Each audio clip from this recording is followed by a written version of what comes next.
পুত্ৰৰ বিয়োগৰ বেদনা সহিব নোৱাৰি মাতৃৰ কৰুণ মৃত্যু। পুত্ৰৰ মৃতদেহ ঘৰ পোৱাৰ পিছতেই অচেতন হৈ পৰে মাতৃ। কিছু সময়ৰ পাছতেই মৃত্যু হয় মাতৃৰ। বান বিধ্বস্ত নাজিৰাৰ লখিমী পুখুৰীত শোকাবহ ঘটনা। ডিব্ৰুগড়ৰ ডিকমত ডাম্পাৰৰ খুন্দাত মৃত্যু হৈছিল পুত্ৰ ধীৰেন গগৈৰ।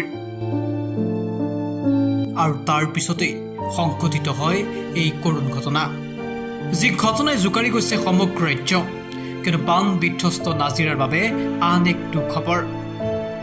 বাইকেৰে তিনিচুকীয়ালৈ গৈ আছিল ধীৰেন গগৈ আৰু ডিব্ৰুগড়ত ডাম্পাৰৰ খুন্দাত নিহত হৈছিল ধীৰেন গগৈৰ। ধীৰেন গগৈৰ মৃত্যু হোৱাৰ খবৰ পাই অচেতন হৈ পৰিছিল মাতৃ। নাজিৰাৰ লখিমী পুখুৰীৰ তাইৰাই গাঁওখনৰ ঘৰলৈ যেতিয়া পুত্ৰ ধীৰেন গগৈৰ মৃতদেহ অনা হৈছিল, তাৰ পাছতেই মাতৃৰ অৱস্থা ক্ৰমাৎ বেয়া হৈ পৰিছিল। ততাতৈয়াকৈ মানুহগৰাকীক চিকিৎসালয়ত ভৰ্তি কৰোৱা হৈছিল। কিন্তু পুত্ৰৰ মৃত্যুৰ খবৰ সহিব নোৱাৰি প্ৰাণ ত্যাগ কৰিলে ধীৰেন গগৈৰ মাতৃয়ে, যি খবৰ এতিয়া সমগ্ৰ ৰাজ্য জোকাৰি গৈছে। মানে কি আমি ৰাতিপুৱা গম পালোঁ, আমি এতিয়া গম পালোঁ ধীৰেন গগৈ আপোনাৰ তিনিচুকীয়াৰ পৰা চব্জি দি মানে ঘূৰি আহিছিলে। তাত এনেকুৱা ঘটনা হ'ল বুলি পুলিচৰ চেকিং কৰি আছিলে। তাৰপৰা মুখৰ আগত আছিলে এখন আপোনাৰ মানে অশোক লেন টাইপৰ মানে বক্স টাইপৰ গাড়ী এখন আছিলে, তেওঁৰ মাজত আছিলে। তাৰপিছত এখন ডাম্পাৰ এখন মানে এটা স্পীডত আহি এনেকুৱা স্পীডত আহি মাৰিলে তেওঁ খুন্দা।